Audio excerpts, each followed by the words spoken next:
Chers amis, bonjour. Gospel Center GOI frappe à nouveau à votre porte. Aujourd'hui, c'est une première, une nouvelle émission qui est conçue pour vous dans le but de renouveler ou de revenir au premier amour, de réveiller les souvenirs, les meilleurs moments connus ou passés avec le Seigneur et redémarrer, pourquoi pas, avec Dieu. Le titre de cette émission, c'est « Ma rencontre avec Dieu ». Dans le cadre de cette émission, GOI Gospel Center a le plaisir de vous présenter un invité de marque qui nous vient de trop loin. Il a traversé le continent. Il s'agit de l'apôtre Patrick Pinga. Il est apôtre établi dans l'église Bonne Sémence à Manitoba, au Canada. Il est aussi présentateur et fondateur de l'émission Le son de la trompette, une émission qui passe sur une des chaînes canadiennes à la radio. Il est représentant du Conseil francophone des églises du Canada au Manitoba. Et aussi, il est représentant des sociétés bibliques canadiennes, toujours à Manitoba. Bonjour, apôtre. Bonjour, Mamadou. C'est un privilège pour nous de vous recevoir sur ce plateau et nous vous remercions d'avoir accepté cette invitation. Moi aussi, je bénis celui qui est assis au trône, notre Seigneur de gloire, pour cette grâce particulière qu'il m'accorde d'être sur le plateau des GOI TV, une chaîne de référence et une chaîne que j'aime tant. Je bénis le Seigneur et je vous en remercie. Merci beaucoup. Vous êtes en train d'écrire 2 livres qui vont bientôt sortir. Ah oui, moi aussi je suis en train d'écrire 2 livres. Donc, le premier s'intitule Le secret du royaume. Le secret du royaume. Et le deuxième, c'est Mon parcours avec le Seigneur. Qui ressemble un peu à notre émission. Oh, ça... Le titre, c'est différent un petit peu. Et certainement, certainement. Merci beaucoup. OK. Alors, apôtre, nous avons choisi, ou bien, si j'ose le dire, Gospel a été interpellé par rapport à plusieurs casquettes dont vous portez, étant jeune, vous vous êtes tourné vers Dieu. Dans le but de notre émission, pouvez-vous nous parler un peu de votre appel? Nous sommes intéressés, le peuple de Dieu y est intéressé aussi.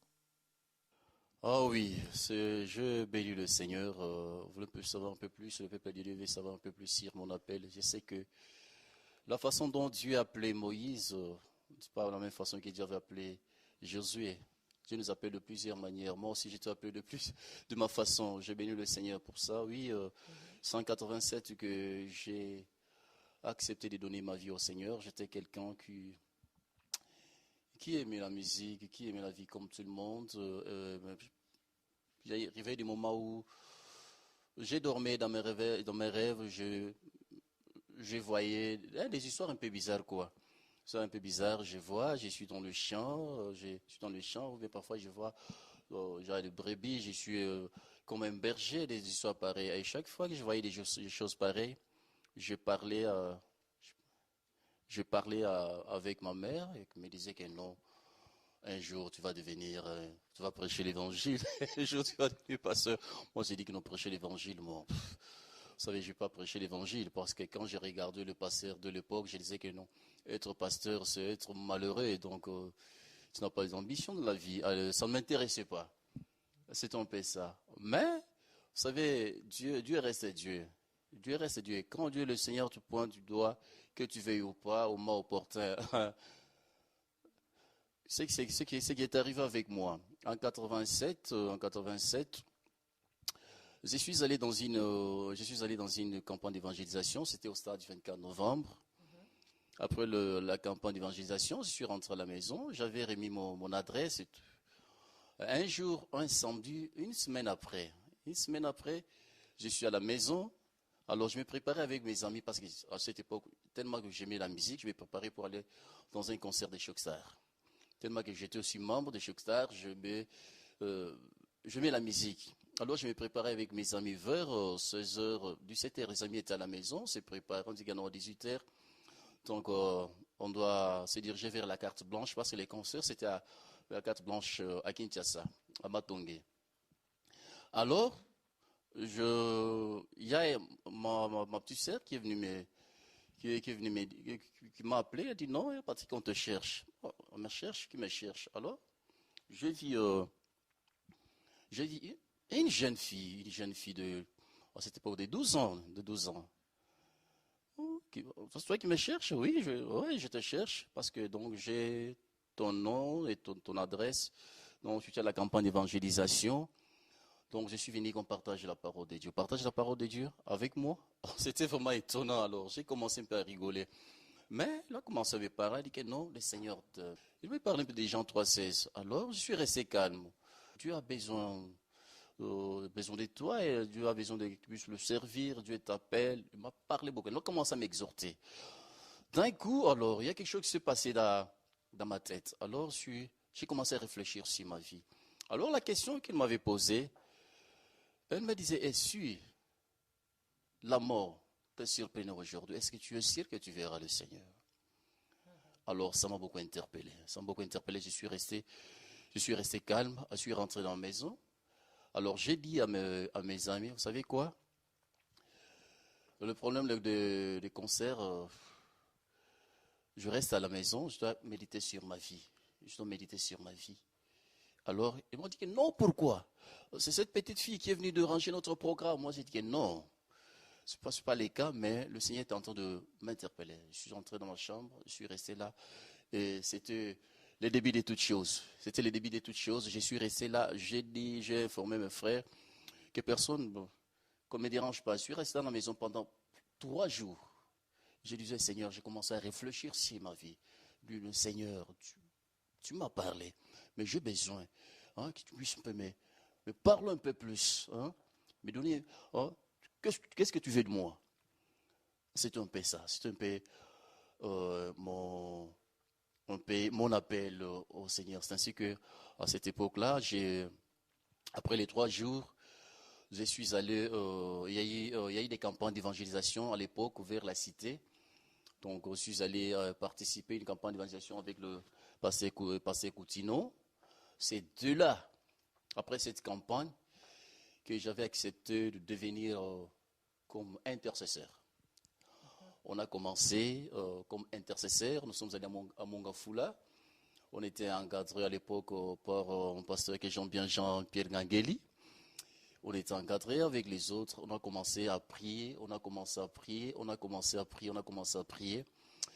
Le révérend Coutinho est revenu en 88 avec John Masba, qui était son père spirituel, que le Seigneur a déjà rappelé. En 88, il y a une campagne encore au stade du 24 novembre. Après cette campagne, il a décidé de faire quoi? De commencer l'église, les ministères au Ciné Palace. Au Ciné Palace, et nous sommes retrouvés au Ciné Palace. C'est là où j'ai commencé à servir le Seigneur. Mais pas entrer dans le ministère. J'étais là comme intercesseur, on a commencé à encadrer les autres. Maintenant, c'est en 90 que le Seigneur maintenant m'appelle au ministère. C'est un peu ça. Joli parcours. Donc, cette jeune fille a été le coup ou le son que le Seigneur avait lancé dans votre vie pour vous amener à un autre chemin qu'il avait déjà préparé pour vous. Oui, certainement. Vous savez, Dieu peut dans les choses dédiées. Dieu est drôle. Dieu peut utiliser même un chien pour te parler. Dieu peut utiliser un fou pour te parler. C'est question de saisir le message et comprendre ce que le Seigneur est en train de parler. Dieu peut utiliser même un petit enfant pour te parler. Donc c'est ça. Pour moi, Dieu avait utilisé cette jeune fille. Je bénis le Seigneur parce que je ne sais pas. Parce que la plupart, si je regarde mon entourage, les amis et les autres ne sont plus. C'est là qui sont morts avec une maladie d'une manière ou d'une autre. Il y a ceux-là qui ont connu des accidents dans leur vie. Mais je bénis le Seigneur pour ce que je suis aujourd'hui. Très très bien. Et à partir de là, comment avez-vous su que vous aviez une vision? La vision, elle est venue comment? Est-ce que vous vous levez du jour au lendemain, j'ai un appel, et puis le Seigneur m'appelle au ministère, ou bien vous avez eu une vision, une rencontre particulière par rapport à votre mission? Oui, je bénis le Seigneur pour la question. Vous savez, je suis resté pendant ces temps-là auprès d'un homme de Dieu. Donc, je l'ai considéré comme mon père spirituel, Coutinho Fernando. Il est mon père spirituel parce que c'est là où j'ai grandi spirituellement. Je suis resté là-bas, écouter la parole de Dieu. Je prie le Seigneur, que le Seigneur puisse me donner de directives. Le Seigneur puisse me donner des directives. Je priais. C'est à ce moment-là que le Seigneur m'a parlé. Donc, le Seigneur me dira, tu m'as donné Marc 16, 15. Pardonnez, je donne les nations. Je donne les nations, tu vas prêcher l'évangile. Ah, j'ai dit, Seigneur. Moi, vous savez que j'avais peur de rester devant, de parler devant les gens. Même quand on faisait l'intercession, il arrivait des fois que mon pasteur disait que non, Patrick, tu vas prier. Alors, je me couchais quelque part. J'ai dit que moi, je ne peux pas prier.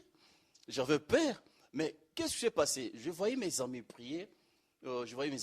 Parce que si vous vous rappelez bien, il y a mon ami qui est encore en Belgique ici, donc un collègue de l'époque, pasteur Paul David Ndiadi.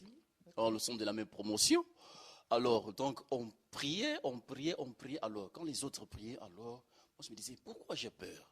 C'est que l'esprit est à moi. Alors, le pasteur a prié pour moi.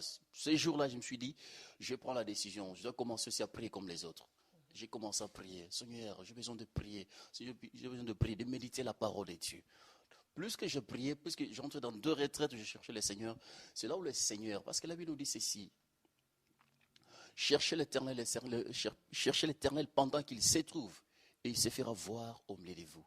Alors, quand j'ai commencé à chercher Dieu, Seigneur qui me parlait, regarde ce que j'ai mis devant toi. Je t'ai donné les nations, alors, c'est ainsi que là où la bonne sémence, le Seigneur m'a parlé de la bonne sémence. C'est maintenant en 90, le 29 avril. Le 29 avril, qui est là où j'ai fondé la bonne sémence. J'étais à Kinshasa. Moi, j'ai une mission bonne sémence. Alors, la vision, c'était quoi? Quand le Seigneur m'appelait, le Seigneur, j'ai dit, je commence dans des hôpitaux. J'ai prêché dans des hôpitaux, j'ai prêché dans des prisons, j'ai prêché dans des marchés, j'ai fait des campagnes d'évangélisation de marchés, j'ai prêché dans des bis. Alors, j'ai prêché dans des camps militaires, j'ai prêché à Kantiatu, j'ai prêché des généraux, j'ai prêché. Donc, c'est ça, c'est l'appel que j'avais reçu de la part de Dieu. J'ai dit, Seigneur, si c'est toi qui m'as appelé, Seigneur, tu dois confirmer ta parole. Alors, ceux qui m'ont connu, ils peuvent le témoigner. J'ai organisé des campagnes d'évangélisation. Mon but, ce n'est pas d'être de faire des églises. Moi, je venais. J'avais mon argent, l'argent que j'ai, je demande, Seigneur, aide-moi, donne-moi des possibilités. Alors, on prépare qu'il y ait des campagnes d'évangélisation. Donc, j'invite les gens. Donc, je travaille en collaboration avec les églises. Donc, je fais moi-même des invitations. Alors, j'appelle les gens. Les gens viennent pour écouter la parole de Dieu. On prêche la parole de Dieu. Les âmes gagnées, alors, on envoyait ces âmes dans des églises. C'était ça, la vision que le Seigneur m'avait donnée dès le départ. Ok. Donc, c'était ça, donc, la vision d'un apôtre. Parce que votre appel est basé sur apôtre. Donc, vision, si j'ai bien compris, il s'agissait donc de gagner les âmes et de bâtir. Parce que l'apôtre a pour mission de bâtir les églises. Corrigez-moi si... Oui, vous savez, quand on regarde apôtre en grec on dit apostolos, c'est-à-dire mission. C'est la mission de bâtir l'église, de gagner les âmes. Donc c'est un peu ça, c'est la mission que le Seigneur m'a donnée jusqu'à aujourd'hui. Nous sommes en train de bâtir des églises là où je passe et gagner les âmes. Ce qui est important pour moi, c'est quoi? De dépeupler l'enfer pour peupler le ciel. C'est ce qui est important. Nous sommes en train de bâtir, nous sommes en train de prêcher l'évangile. C'est pourquoi, de temps en temps, on est dans des avions, des bateaux pour proclamer la Seigneurie de Jésus.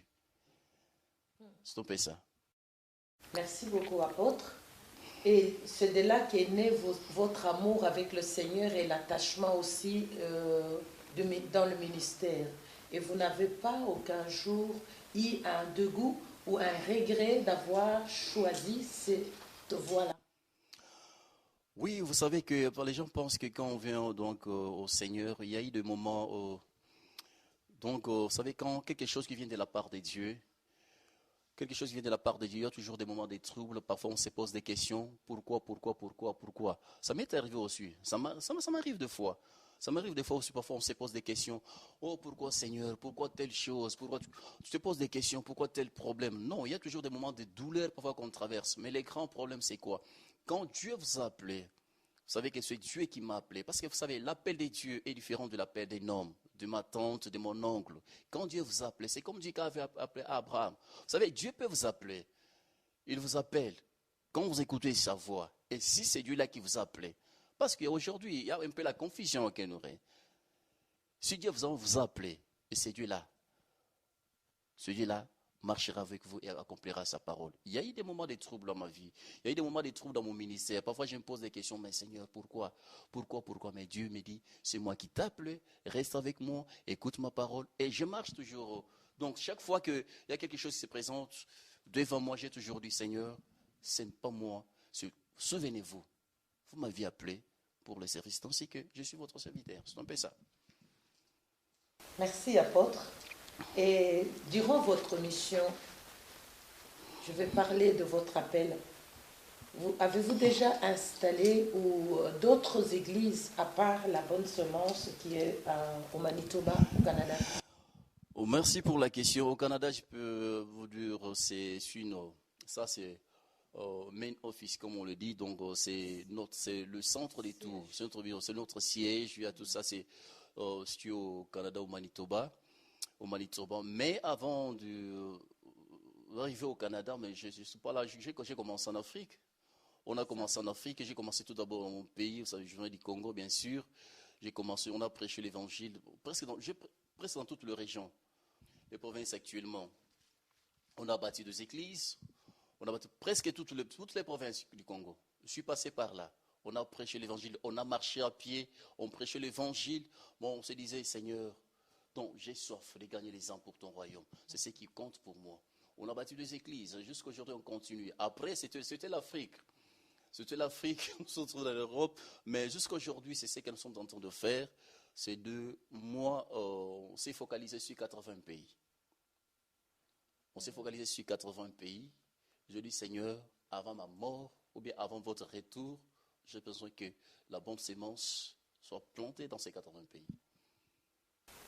Et actuellement, dans quel pays vous trouvez-vous? Donc, par rapport à votre mission? Par rapport à la mission, et puis encore, on est en Ouganda, on est à Bujumbura, on est à Bujumbura, on est à Kampala, on est à Nairobi, on est au Congo, on est à Sydney, on est en Australie, on est au Canada, au Maroc bientôt il y a une ouverture, en France, il y a beaucoup d'églises, donc plusieurs pays. Je ne peux pas énumérer sur ce plateau. Plusieurs pays. Et ça explique que la mission est toujours dans la bonne voie. Donc, la mission est toujours dans la bonne voie. Le problème, c'est de garder la vision. Parce que moi, je me suis toujours dit, le Seigneur m'a appelé et il m'a donné une ligne de conduite. Une ligne de conduite. Je garde mon appel parce qu'aujourd'hui, il y a un peu la confusion. Demain, Dieu m'a appelé, demain je suis apôtre. Il m'a donné un appel apostolique. Demain, je me retrouve évangéliste. Le lendemain, je me retrouve docteur. Donc, il y a un peu une confusion qui règne. Mais moi, j'ai toujours, Seigneur, je garde l'appel que tu m'as confié. Donc, stompez ça. Je garde mon appel. Je peux être un pasteur, comme il y a des pasteurs par fonction. Je suis une église, je dirige l'église, je suis pasteur par fonction. Mais par ministère, je ne suis pas pasteur. Par ministère, je ne suis pas pasteur, mais je suis pasteur par fonction. Pasteur par fonction, par appel, apôtre. Donc, quel est vraiment quelque chose qui a fait que vous vous attachiez maintenant à cet amour-là de l'évangile? Quitter la vie, si je dois être précise, c'est le fait d'avoir quitté la vie de jeune garçon. Avez-vous des ambitions avant de servir le Seigneur? Oh oui, certainement. Vous savez, moi, quand on était... oui, je me disais toujours, Si je ne serais pas docteur, je serais juriste. Ok. Et du jour au lendemain? Je serais juste. Ça, c'était ça. Parce que donc, j'ai terminé, quand j'ai décroché mon diplôme à Elikia, à Saint-Anne de l'époque, C'est ça. je me disais que non, je viens de faire le latin. Alors je me suis dit que non, soit tu serais juriste, soit tu serais médecin, je ferais quelque chose dans ce sens-là. Mais je me suis retrouvé, donc je fais l'économie. Je suis économiste. Ça, c'est le début. Mais parce que mon pasteur me disait que, bon, malgré l'appel, il faut avoir aussi le temps hein, d'étudier. Et c'est un peu ça. Donc, je ne regrette pas quelque chose, mais je suis vraiment, je bénis le Seigneur pour ce que je suis. Je bénis le Seigneur pour ce que je suis. Merci beaucoup. Et je suis toujours curieuse de comprendre que pour arriver à ce détachement et s'attacher, ça veut dire se détacher de son rêve. Et pour s'attacher à une nouvelle voie, donc on ne connaît pas encore l'issue. Il s'est passé quelque chose. Quel est cet amour? Qu'est-ce qui a provoqué cet amour? Y a-t-il un témoignage autour de tout cela? Oh oui, servir le Seigneur. Quand j'ai reçu l'appel de servir le Seigneur, vous savez, il y a beaucoup de témoignages. Vous savez, j'ai beaucoup de témoignages de ma vie. Si vous regardez ma vie, je suis quelqu'un dont j'ai beaucoup souffert. Le diable s'est amusé avec moi de plusieurs manières. Je suis malade de temps en temps. Malade de temps en temps. Même ma mère s'est posé des questions sur ma survie, quoi. J'étais tellement malade. Si vous voyez même sur moi, il y a même des cicatrices rougeaux de temps en temps. J'étais tellement malade. Alors, je suis sorti d'une famille qui m'a tellement combattu que le diable cherchait ma peau jour et nuit. Et c'est ma mère qui s'est donnée, ma mère qui priait, le priait. Mais un jour, vous savez, quand le Seigneur m'a appelé, là, Dieu a commencé à me montrer, hein, commencé à me parler sur ma famille, d'où je suis sorti. Quand je regardais tous les combats que le Seigneur, tous les combats que j'ai connus de ma vie, et le Seigneur m'a épargné d'une façon ou d'une autre. Alors je me suis dit, Seigneur, ma vie, moi je marcherai avec toi.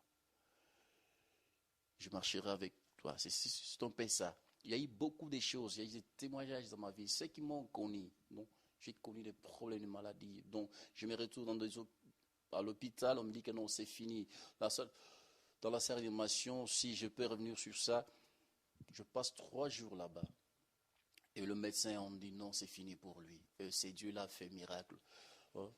J'ai retrouvé la vie. C'est pourquoi je me suis toujours dit que non, Seigneur, même jusqu'à la dernière minute, je ne t'abandonnerai jamais. Je ne t'abandonnerai jamais. C'est un peu ça. Et quand je marche, chaque fois que je rencontre des problèmes sur mon chemin, je dis, Seigneur, souviens-toi. C'est cet amour-là qui m'a poussé d'aimer encore plus le Seigneur. Je regardais comment ma famille était déchirée par le diable déchirer ma famille. Alors je me suis dit, non, je dois m'élever donc pour servir le Seigneur.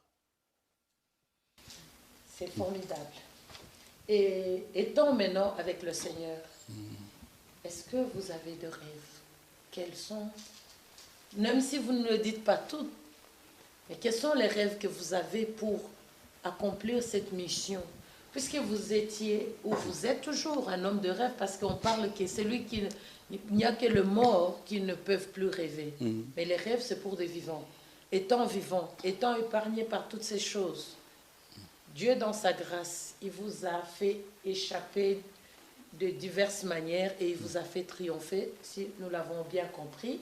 Maintenant, étant avec le Seigneur, quels sont vos rêves? Vous avez toujours des rêves?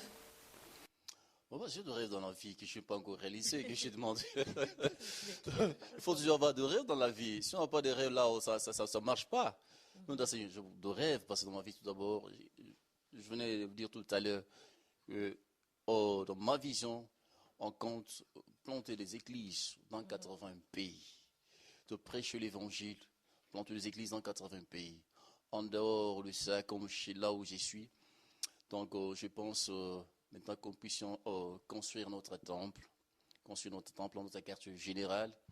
Notre quartier général, avoir des écoles, une école biblique, parce que moi je me suis toujours dit, non, vous savez, le grand problème c'est quoi? Moi je me suis toujours dit, non, je paie aussi. Ceux qui réussissent n'ont pas 4 bras. Ils n'ont pas quatre bras. Ils n'ont pas quatre bras. Ils ont une tête, ils ont des yeux. Moi aussi, je peux. Moi aussi, je peux arriver. Je peux aussi le faire. C'est un défi. Même mon entourage, ceux qui sont avec moi parfois, me considèrent comme un fou. J'ai toujours dit non. Il faut toujours essayer dans la vie. Il faut toujours espérer. Il faut toujours avoir de rêves dans la vie. Même si ça n'a pas marché aujourd'hui, demain ça marchera. Même si ça n'a pas marché aujourd'hui, demain ça marchera. Je dis à l'église, on doit faire telle chose. Donc moi, si j'ai, donc on a déjà trouvé une place, terrain. On doit construire un temple pour la gloire de notre Seigneur, qui va glorifier le Seigneur. Il y aura une école biblique. Donc ça, il y aura beaucoup de choses qu'on va faire. Il y a beaucoup de rêves. On doit avoir, vous savez, on a de problèmes aujourd'hui. Il faut qu'il y ait donc, de moyens de transport. Il y a beaucoup de choses qu'il faut réaliser. Notre chaîne, il y a beaucoup de choses qu'il faut réaliser. Alors, je sais que même avant le retour de Jésus, le Seigneur accordera le désir de mon cœur. Bien entendu. Vu la façon dont vous expliquez les choses, nous croyons et nous soutenons votre vision ainsi que le rêve, même si nous ne les connaissons pas tous. Alors, j'ai une question, toujours par rapport au ministère. Êtes-vous parvenu un jour à regretter? Je sais que je vous l'avais posé il y a quelques minutes, oui. Mais le fait d'avoir déjà évolué, cheminé avec le Seigneur, il y a des moments de hauts et de bas comme dans chaque vie et dans chaque parcours. Êtes-vous parvenu un jour à regretter le fait d'être arrivé là où vous êtes aujourd'hui? Bon, moi, je ne regrette pas. Je bénis le Seigneur pour ce que je suis. Je bénis le Seigneur parce que quand je regarde ma vie, je dis que Seigneur, merci pour ce que tu as accompli. Ouais, ce que tu n'as pas encore accompli, je crois, j'espère, et tu vas l'accomplir. Donc, je ne regrette pas. Je ne regrette pas parce que, vous savez, donc si je pouvais me considérer par rapport à mes amis. Donc, quand je regarde les autres qui sont là, les autres nous envient. Ils pensent que, ah non, en tout cas. Parce que les gens, un grand matin, tu te réveilles, tu te dis que non, tu deviens chrétien. Il y a des amis qui m'ont insulté. Il y a des amis qui m'ont insulté, m'ont dit que non. Tu pries pour quoi? Donner ta vie au Seigneur pour que le raison. Tu manques quoi? Pourquoi chercher le Seigneur? Pourquoi chercher le Seigneur? Moi, je ne regrette pas. Moi, j'ai béni le Seigneur. Le Seigneur m'a épargné. Beaucoup de choses, le Seigneur m'a épargné. Donc, je bénis le Seigneur pour ce que je suis. Je ne regrette jamais. Je ne regretterai jamais. Je ne regretterai jamais. Donc, je bénis le Seigneur. J'ai connu des amis pas autres. Donc, aussi peut citer les amis de Wenge, c'était parmi d'autres des amis. Donc, okay. Alors, je ne regrette jamais. Mais quand même, il y a eu des moments difficiles. Vous avez connu aussi des moments difficiles dans le ministère. Oui, les moments difficiles ne manquent pas. Nous ne demandons pas d'en connaître. Non, les moments difficiles. Dans le ministère, vous devez savoir une chose. Dans les ministères, les moments difficiles ne manquent pas. Toute chose qui vient de la part de Dieu a été toujours combattue. Si vous commencez quelque chose aujourd'hui dans les ministères, qu'il n'y a pas de combat, et cette histoire ne vient pas de Dieu. Dans chaque chose qui vient de Dieu, était toujours combattue. Regardons même Jésus lui-même. Jésus est né, il y a le mage, ils sont partis pour l'adorer. Et qu'est-ce qui s'est passé? On a parlé à Hérode. Mais qu'est-ce qu'Hérode a fait? Hérode voulait tuer Jésus. Hérode ne regardait pas le petit Jésus qui était dans le berceau. Mais Hérode regardait Jésus qui va mourir sur la croix, sauver l'humanité. Sauver l'humanité. Il y a toujours des combats dans notre vie. Dans le ministère, parfois, tu dors, tu dis, Seigneur, regarde le fardeau qui est devant moi. Derrière moi, il y a un fardeau. Qu'est-ce que moi je peux faire? Parce que tout le monde te regarde. Tu te dis, mais Seigneur, je peux abandonner. Le diable qui te dit, abandonne. Il y a des moments difficiles. Moi, je te chassais à la maison. Quand on a commencé à me dire, c'est la maison, avec les histoires de prière, qu'est-ce que tu penses? Qu'est-ce que toi tu crois? Donc tu fais la honte de la famille. Tu fais la honte de la famille. Mais je disais, Seigneur, tu m'as appelé, un jour tu accompliras ta promesse. Tu accompliras ta promesse. Dans le ministère, il y a des problèmes. Parfois, tu peux rester là. Il n'y a pas même l'argent de payer de payer les loyers. Il n'y a pas les loyers. Et le grand problème, c'est quoi? Si vous savez que c'est Dieu qui t'a appelé, et c'est Dieu-là est fidèle, c'est Dieu la combattra pour vous. Vous savez, la confusion qui règne aujourd'hui. Il y a des frères et des hommes de Dieu, des pasteurs qui sont dans le ministère aujourd'hui, qui commencent à se comparer. Quand ils regardent l'autre, est en train d'avancer. Dieu est en train de bénir. Dieu a ouvert des portes. Il commence à regarder. Il commence à se comparer à l'autre. Je lui dis, moi aussi je vais devenir comme lui. Moi aussi je peux faire comme lui. Non, chaque personne a son temps. Les temps de Patrick n'est pas les temps, pas les temps de Joseph. Chaque personne a son temps, même dans le ministère. Même dans les ministères. C'est pourquoi aujourd'hui il y a la confusion. Vous verrez qu'il y a les hommes de Dieu, tellement ils n'ont pas voulu. Ils n'ont pas voulu attendre le moment de Dieu, soit attendre le moment de bénédiction des dieux. Il y a aujourd'hui, il y a le pasteur qui travaille avec le fétiche derrière, avec les Patrick. Il y a eu des compromissions. Pourquoi? Parce qu'ils n'aiment pas payer le prix. Mais dans le ministère, on doit accepter de payer le prix. Il y aura des moments, tu peux parler par terre, que tout le monde t'abandonne, tu te retrouves seul, tu te poses des questions. Seigneur, pourquoi? Seigneur, pourquoi? Le Seigneur te dit que je suis avec toi. Mais Seigneur, si je suis avec moi, pourquoi cette situation? Tout le monde t'abandonne, tout le monde se retire. Tu te poses des questions, mais j'ai soutenu telle personne, j'étais avec tel frère, je l'ai soutenu. Pourquoi il n'y a pas même pas la reconnaissance? J'étais avec tel frère, j'ai soutenu tel frère, pourquoi il m'a abandonné? Et le Seigneur qui te dit, je suis avec toi, marche, prends courage. Tu regardes devant toi, il y a des problèmes. Derrière, il y a des problèmes. Tu te poses des questions. Seigneur, je suis prêt à abandonner. J'en ai marre. J'en ai marre. Regarde, vous savez, il y a la persécution externe et interne. Avec des internes, tu es avec des personnes. J'allais poser la question. Tu restes avec eux. Tu vis avec eux. Tu les as soutenus. Tu les as soutenus d'une manière ou d'une autre. Après, ce sont ces gens-là qui t'abandonnent, qui commencent à critiquer, qui commencent à t'insulter. Et tu te poses des questions, Seigneur, je les soutenu. Je les soutenu. Pourquoi? Ce sont des prix à payer. Il arrive des moments pareils. Seigneur, je dis, Seigneur, pourquoi? J'étais avec ce frère. Vous savez que tu peux soutenir quelqu'un pendant 40 ans. Un jour, tu feras une erreur. L'homme oubliera tous les 40. C'est ça l'homme. Les déceptions, on a eu, mais nous disons merci au Seigneur. Et nous continuons notre marche. Dans le ministère, il y a toujours des problèmes. Il y a des humiliations, il y a des calomnies, il y a des histoires, parfois des amis qui on est avec, qui t'insultent, qui t'humilient, qui te cherchent des problèmes, des critiques. Pourquoi lui? C'est ça, c'est pourquoi vous voyez même il y a la confusion même chez les hommes de Dieu aujourd'hui. C'est facile, non. Pourquoi lui? Il y a les hommes de Dieu qui s'entretuent, il y a du poison par-ci, par-là. Vous savez pourquoi? La jalousie, la haine. Les hommes n'aiment pas payer le prix.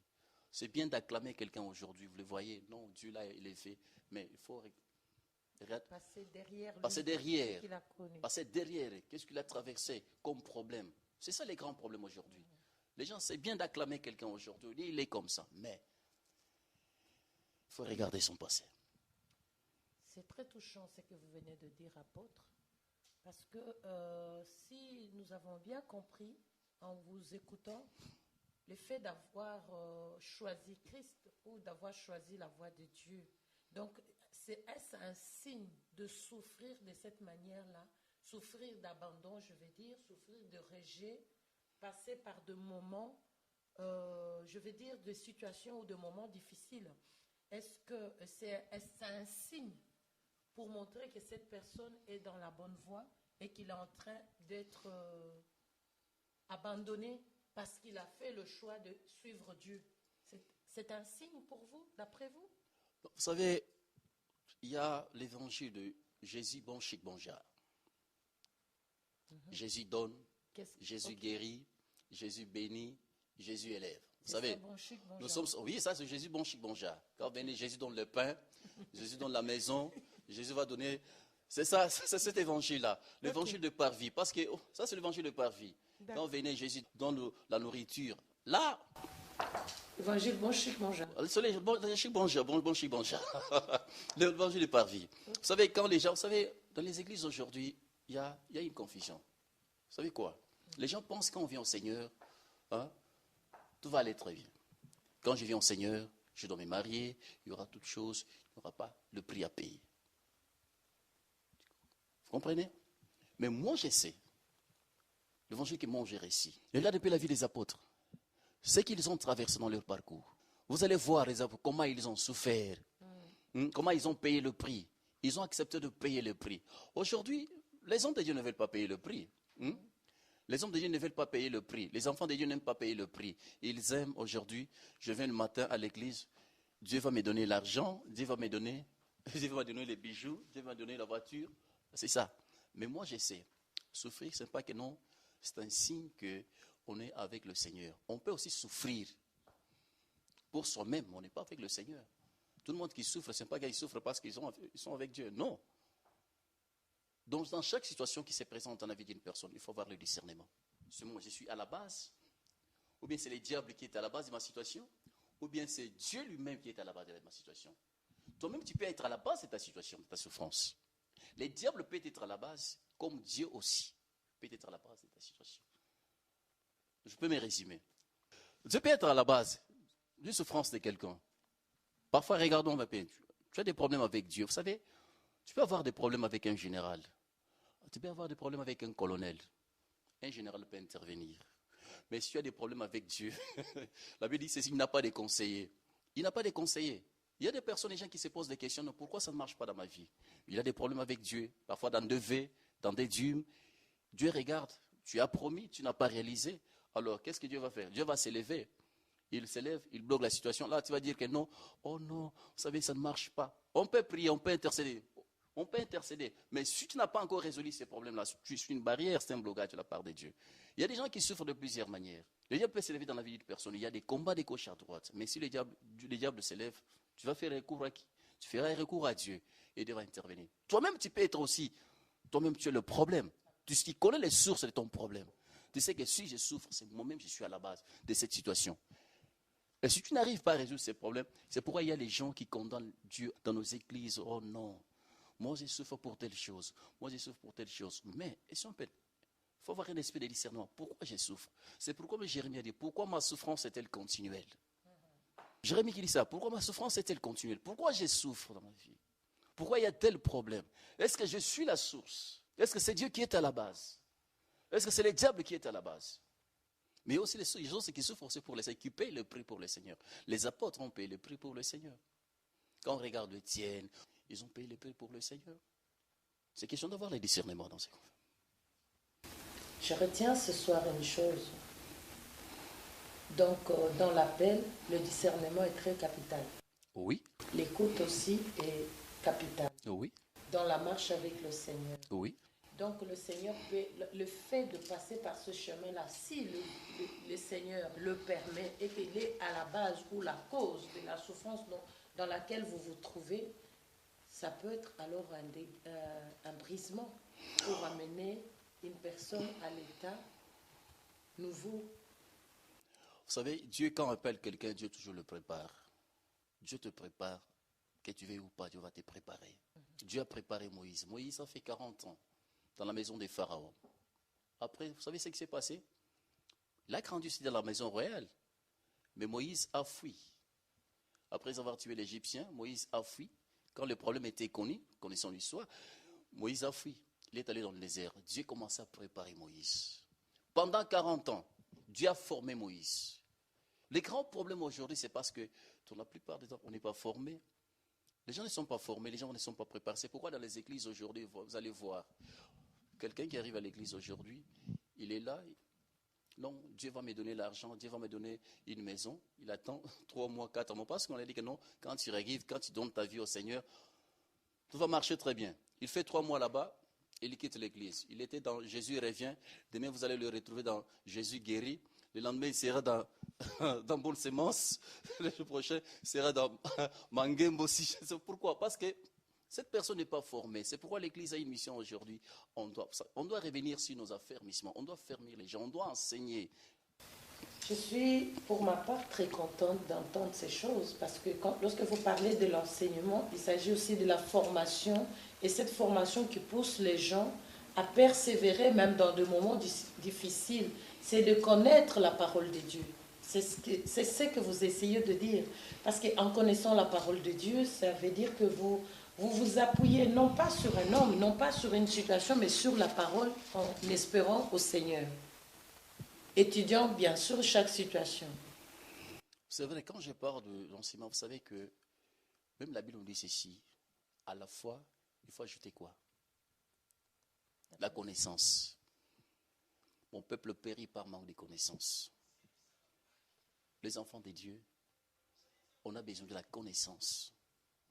On a besoin de la connaissance. Vous savez, même les hommes de Dieu, les grands problèmes, c'est quoi? Vous savez, regarde un peu ce qui se passe aujourd'hui. Donc, pensons que quand on arrive en Europe, on arrive en Amérique, on a besoin de servir Dieu de la même façon. Hein? Tu verras un pasteur qui arrive. Nous connaissons. Il y a des hommes de Dieu qui arrivent ici. Parce que, vous savez, les gens pensent que seulement la Bible, il faut seulement lire seulement la Bible. Il faut seulement lire la Bible. Non. Il y a beaucoup de choses. Il y a des livres. Un homme de Dieu peut se compléter. Il y a des livres à lire. Il y a beaucoup de choses. Il y a les expériences des autres. Les gens pensent que seulement la Bible. Parce que si je suis avec les Louis Egon, c'est fini. Je m'arrête là. Mais non. On doit apprendre. On doit connaître Dieu en profondeur. On doit apprendre à connaître Dieu en profondeur. C'est pourquoi on a des problèmes quand on arrive en Europe, en Amérique. Si on pose la question au pasteur, non, tu peux faire même l'école biblique. L'école biblique te dira que non, bon, c'est pas important. Est-ce que Paul avait fait des choses? Mais regarde Paul quelque part, il dit que non. Il frappe la poitrine. Il dit, je suis sorti de Gamaël. Il s'est frappé la poitrine. C'est pourquoi quand je suis arrivé, j'ai dit que non, je ne peux pas faire comme tout le monde. On ne peut pas faire comme tout le monde. Donc, on doit avoir une certaine formation. On doit avoir une certaine formation. Parce que vous savez, même quand Israël, c'est quoi Néhémie s'est retrouvé à Babylone. Il s'est retrouvé à Babylone. Mais tous ces gens, ils ont eu le temps d'apprendre. D'avoir une connaissance. On a besoin d'apprendre. Si une église, une église, si le pasteur, le responsable n'est pas formé, n'a pas une connaissance absolue, c'est très difficile. Cette église a pas l'air à disparaître. C'est très difficile. C'est ça les grands problèmes. C'est pourquoi vous voyez, il y a des pasteurs qui dirigent les églises comme leur poche, comme dirigent leur maison. Ils viennent, ils arrivent ici, ils pensent que non, la façon dont ils dirigent les églises en Afrique, c'est la même façon. Mais ce n'est pas comme ça. Ce n'est pas comme ça. Quand tu arrives quelque part, on doit apprendre. On a besoin de la connaissance d'une manière ou d'une autre. On a besoin de la connaissance, entrer en profondeur. Les églises, on a des problèmes très sérieux aujourd'hui. On n'a pas vraiment de fidèles qui sont stables. Pourquoi? Parce qu'ils ne sont pas enseignés. Ils ne sont pas enseignés. C'est ça notre grand problème, c'est notre grand défi. Y a-t-il un homme de Dieu ou des hommes de Dieu qui vous ont marqué, qui sont pour vous comme des modèles? Parce que, si je vais finir ma question, ayant le parcours, étant formé, donc vous avez été au pied de quelques hommes de Dieu, où vous avez aussi lu certains dans des livres, et à travers plusieurs bouquins, vous avez eu à avoir connaissance des parcours de plusieurs personnes, autres personnes. Est-ce qu'il y a quelqu'un qui vous a marqué, ou d'autres, si pas plusieurs? Il y en a beaucoup. Il y a des hommes de Dieu, en commençant par Télosphore. J'ai lu beaucoup Télosphore. C'est un homme de Dieu que j'aime bien. Je disais, Seigneur, donc, je l'ai vu récemment à Toronto, dans une conférence. Il est déjà vieux, mais c'est un homme de Dieu que Dieu a utilisé puissamment. Il a tout ça actuellement. C'est un homme de Dieu qui m'inspire beaucoup. Il y a T.D. Jakes, que j'aime bien. J'aime bien l'écouter. Donc c'est un homme de Dieu il a la grâce de Dieu. Il a la grâce de Dieu. Il y a Billy Graham. Il faut l'écouter. Regardez son parcours. Vous savez, on a besoin d'écouter les autres. Voir comment Dieu les a utilisés, comment ils ont marché avec le Seigneur. Ce sont des hommes de Dieu qui m'inspirent beaucoup. Je regarde S.P. Mbagadi. Je l'ai vu dernièrement en 2004. C'est un homme de Dieu que je respecte beaucoup, que je considère, que j'apprécie. J'apprécie son travail, ce qu'il est en train de faire. Je regarde Coutinho Fernando. Donc, il y en a beaucoup, mais il y a des gens qui m'inspirent. Quand vous regardez comment Dieu a marché avec eux, vous voyez que non, la main de Dieu était sur leur vie. Mais vraiment, donc, je lis beaucoup le livre de Télosphore et de T.D. Jakes. Et qu'est-ce qui vous a réellement frappé chez Télosphore ou T.D. Jakes? Par rapport à quoi? Sa marche, son parcours ou bien sa persévérance? Quand je regarde je regarde T.D. Jakes, je regarde Télosphore, Je regarde parce que lui, si vous regardez, lui, sur la foi, et c'est un nombre de fois. C'était un nombre de fois. Quand il vous parle, vous savez, un jour, je regardais, il est venu, il est déjà vieux. Regardez, il est déjà vieux. Ça fait des années qu'on parle de Télosport. Il est venu dans une conférence. Il n'a pas prêché. Il n'a pas prêché. Donc, il avait parlé comment garder la puissance de Dieu. Comment garder la puissance de Dieu? Il est venu, il a pris seulement le micro. Il y avait une foule anonyme. Beaucoup de gens qui étaient dans la salle. Il a pris seulement le micro. Il a dit que le Seigneur vous bénisse. Mais c'était terrible dans la salle. Il y a eu le miracle terrible. Dieu a guéri, Dieu a délivré, il est sorti. Alors je regardais, je suivais un peu sa vie. Comment il a marché avec le Seigneur. La crainte de Dieu, comment garder la puissance de Dieu, son intimité avec le Seigneur. Alors ça m'a beaucoup interpellé. Quand je regarde Diex, je regarde comment Dieu a ramassé Diex. Lui qui était dans la rue, un homme de foi, programmer la Seigneurie de Jésus. Dieu l'a massé. Il faut suivre un peu les témoignages de Diex. Les 5 minutes qui ont changé la vie de Diex. Un homme de la rue est Dieu. Aujourd'hui, regarde. Le fou des gens qui sont derrière de Diex. Alors, ce sont des gens qui m'ont beaucoup marqué dans le ministère. Dans votre marche aussi. Oui, dans marche aussi avec le Seigneur. Dans marche avec le Seigneur. Donc, il y en a plusieurs. Il y a les bénignes qui sont là. Mais le délai, c'est une grande référence pour moi. Merci beaucoup. Et maintenant, comme conseil, pour un peu résumer le tout, avez-vous un conseil à apporter au peuple de Dieu ou aux autres serviteurs de Dieu? Parce que là où nous sommes sur ce plateau, peut-être le Seigneur est en train d'appeler certains que nous ignorons encore, dont nous verrons le fruit après quelque temps. Mais quel est le conseil qu'avez-vous à dire aux enfants de Dieu et aux hommes de Dieu, à ceux qui sont appelés aussi à devenir serviteurs comme vous l'êtes aujourd'hui? Comme conseil, vous savez, le même jour où David était roi, ce n'est pas le même jour que David était devenu roi. C'est ça. Dieu peut vous appeler aujourd'hui, mais accéder au ministère, il faut attendre les temps de Dieu. Le grand problème, c'est quoi? C'est d'attendre les temps de Dieu. Si les temps de Dieu arrivent dans la vie d'une personne, personne ne peut l'empêcher. David était loin, mais il y a eu des combats, Mais au temps fixé par le Seigneur, Dieu avait accompli sa part dans la vie de David. Le grand problème, regarde un peu ce qui se passe. Il y a des serviteurs aujourd'hui. Il y a des serviteurs et des serviteurs. Regardons un peu même dans notre pays. Rentrons au Congo. Tout le monde est devenu serviteur. Donc, tout le monde est devenu serviteur de Dieu. Il y a des histoires qui se passent. Alors, quand on regarde, on se dit, mais Seigneur, pourquoi? Quand il y a la mouvance, ce sont des prophètes. Tout le monde est devenu prophète. Je suis évangéliste. Tout ce qui se passe au Congo, c'est la confusion la plus totale. Il y a des personnes. Moi, j'ai rencontré deux pasteurs, soi-disant pasteur, un homme de Dieu, je lui ai dit, parle-moi de ton père spirituel. Tu es sorti d'où? On doit même te connaître. Tu es sorti d'où? Moi, je n'ai pas de père spirituel. Moi, je dis que non. C'est pas normal. Tu dois avoir un père spirituel devant toi. Tu dois rester à ce pied, qui soit un modèle pour toi.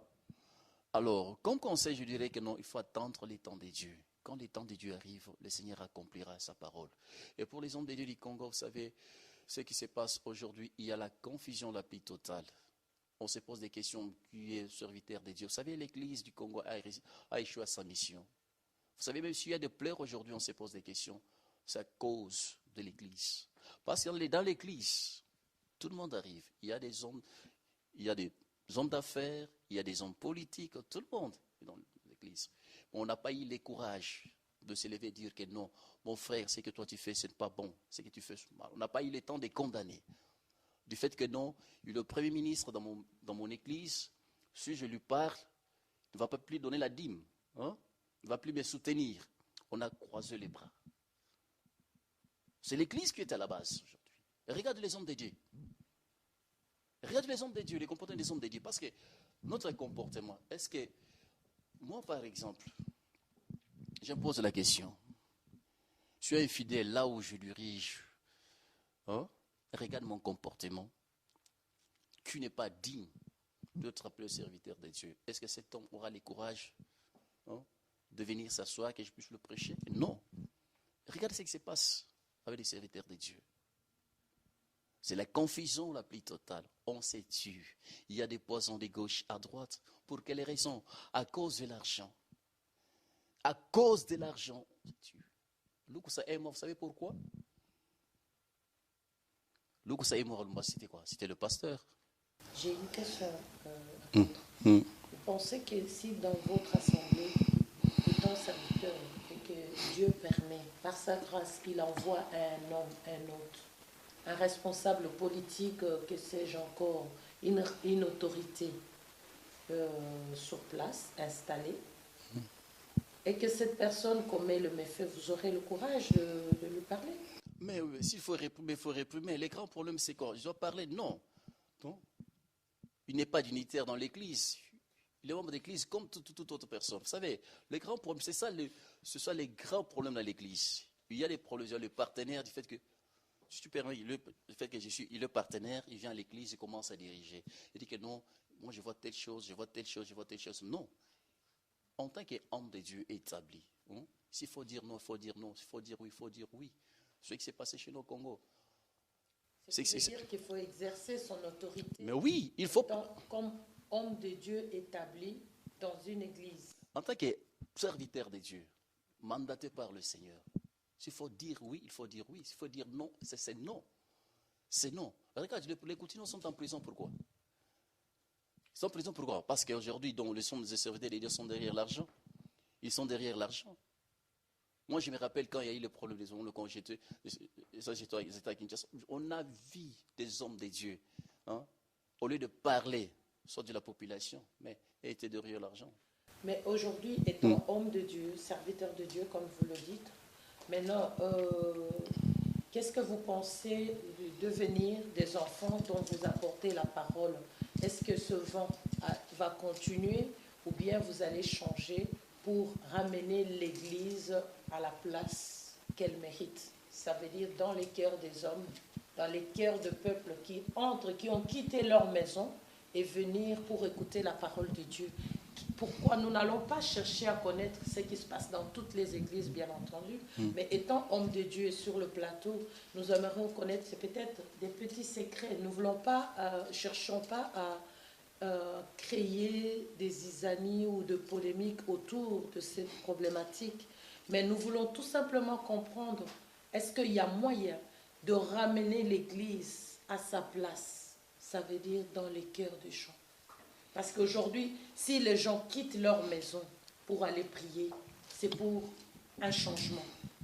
C'est pour une nouveauté dans leur vie. C'est pour voir la famille transformée, le pays changer. Que pensez-vous de cela? Quel est l'avenir de l'Église par rapport à toutes ces personnes? La question semble... C'est vraiment une question pertinente. Vous savez, c'est un grand défi et j'interpelle tous les hommes de Dieu de se ressaisir. Face à quoi? De se ressaisir. Se ressaisir face à quoi? De se ressaisir. Du monde, à l'argent, aux situations, à la luxure. Vous savez, les hommes de Dieu ont abandonné la voie du Seigneur. La plupart ont abandonné la voie du Seigneur pour, quelque sorte, je dirais, pour servir Baal. Ils ont abandonné le Seigneur à cause de l'argent. Ils ont abandonné le Seigneur à cause du matériel. Ils ont abandonné le Seigneur à cause de beaucoup de choses. Mais nous devons savoir une chose. Jésus a dit, la parole de Dieu nous dit ceci: cherchez premièrement le royaume de Dieu, sa justice, et le reste vous sera donné par-dessus. Le reste sera donné par-dessus. Quand on regarde Esther, on a proposé à Esther beaucoup de choses, mais Esther cherchait le roi. Il savait que celui-là avec le roi, il aura toutes choses. Ce qui est important, c'est d'abord de chercher Dieu. Vous savez, les enfants de Dieu ont été déçus, d'une manière ou d'une autre. C'est question de poser la question. Moi, je ne prie plus à cause de tel comportement. Moi, je n'irai plus à l'église à cause de mon pasteur. Moi, je ne prie plus. Combien de gens? Plusieurs sont rentrés dans le monde. Mais vous savez, Jésus, un jour, il nous demandera.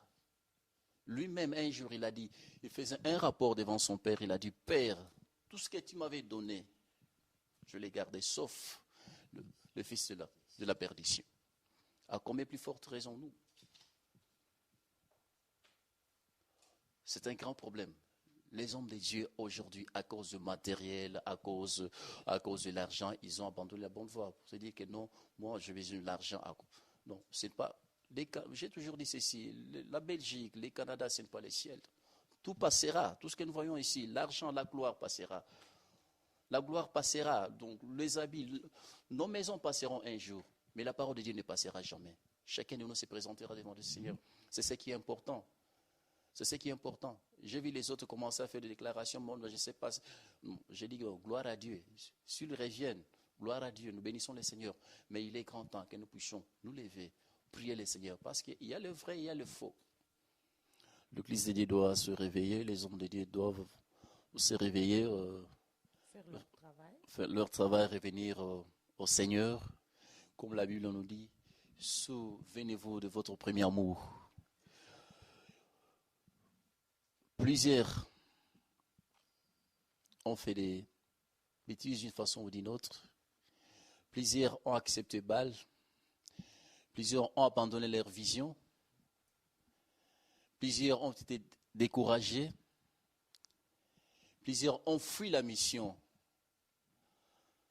Mais il est grand temps de revenir au Seigneur, de revenir au premier amour pour servir ces dieux-là. Un jour, Dieu, qui nous a établis comme sentinelles, parce que si nous lisons la Bible dit que Dieu, le Seigneur nous a établis comme sentinelles. On est comme des sentinelles. Nous sommes des sentinelles. Mais si nous ne veillons pas sur les âmes que le Seigneur a mis à notre disposition, et si nous sommes le premier à détruire ces âmes-là, qu'est-ce qui arrivera à la fin? Cher pasteur, cher apôtre, cher homme de Dieu, ma prière ce soir est que le Seigneur des grâces t'interpelle. Que tu puisses revenir à ton premier amour. Le Seigneur t'aime. Ne regarde pas à gauche, à droite. Même si les choses ne marchent pas dans ton ministère, regarde le Seigneur qui t'a appelé. Regarde ce Dieu-là qui t'a appelé. Il va pourvoir à tes besoins. Aujourd'hui, les gens sont en train de faire des alliances avec n'importe qui. Faire des alliances même avec Baal à cause de l'argent. L'argent passera, la gloire passera. Mais la parole de Dieu ne passera jamais. Ce qui est important, marche la tête haute et regarde le Seigneur qui t'a appelé. Il accomplira des grandes choses. Il accomplira des grandes choses dans ta vie. Il y a des passés qui sont découragés, qui prient, qui se posent des questions. Est-ce que Seigneur, ça arrivera quand? Mais mon frère, ma soeur, Dieu t'a appelé. Il y a toujours des prix à payer. Accepte de payer le prix. Dans la vie, il n'y a rien pour rien. Il n'y a rien pour rien. On ne reçoit pas une victoire sur un plateau d'or. Accepte de payer le prix. Accepte des injures, accepte des humiliations. Mais la gloire est derrière toi. Derrière toi, derrière chaque problème, derrière chaque obstacle, il y a une gloire qui est cachée derrière. Ne regarde pas ce que tu vois aujourd'hui. Dieu a dit à Moïse, la mer rouge qui est devant vous. Ne regarde pas la mer rouge. Quand Israël pleurait, quand Israël s'est posé des questions, non, c'est fini pour nous. Dieu a appelé à Moïse, pourquoi des cris? Pourquoi des cris? La mer rouge, cher pasteur, est devant toi. Et de reste sont des problèmes. Parfois, tu te regardes, tu as dit que non, c'est difficile de payer les loyers. L'église ne marche pas. Qu'est-ce que je peux faire? Est-ce que je peux faire une alliance avec Baal? Mais non, reste là. Marche avec Dieu. Le Seigneur accomplira des grandes choses. Le Seigneur te bénira. Ce que j'avais comme message pour l'église. Il y a des hommes de Dieu. Il y a des hommes de Dieu aujourd'hui qui s'entretuent à cause de la gloire. Qui s'entretuent à cause de la gloire. Quand j'avais appris que Pasteur Lukusa était mort, je pleurais dans mon cœur. Quand j'avais appris que Fernando est en prison, je pleurais dans mon cœur. Bien-aimé, tout passe. Pourquoi tu acceptes de sacrifier la vie de l'autre? À cause de l'argent. Pourquoi tu acceptes la mort de ton frère à cause de l'argent? Pourquoi tu fais les complots pour ton serviteur? Je méditais sur la mort de l'apôtre Heidi Nabala. Alors, Dieu commence à me parler sur beaucoup de choses. Bien-aimé, pourquoi verser la mort à ton frère à cause de l'argent? La gloire va passer. Mais un jour, le Seigneur te demandera. Un jour, le Seigneur te demandera. C'est ça la faiblesse de l'Église, de l'Église du Congo. L'amour ne règne plus. L'amour ne règne plus. On s'insulte. Moi, je ne peux pas faire route avec tel. Moi, je ne peux pas marcher avec tel. Mais nous sommes appelés à servir le Seigneur. Nous avons un seul ennemi, c'est le diable. Ton frère n'est pas ton ennemi. Ton frère n'est pas ton ennemi. Notre seul ennemi, c'est le diable. Cet amour ne règne plus.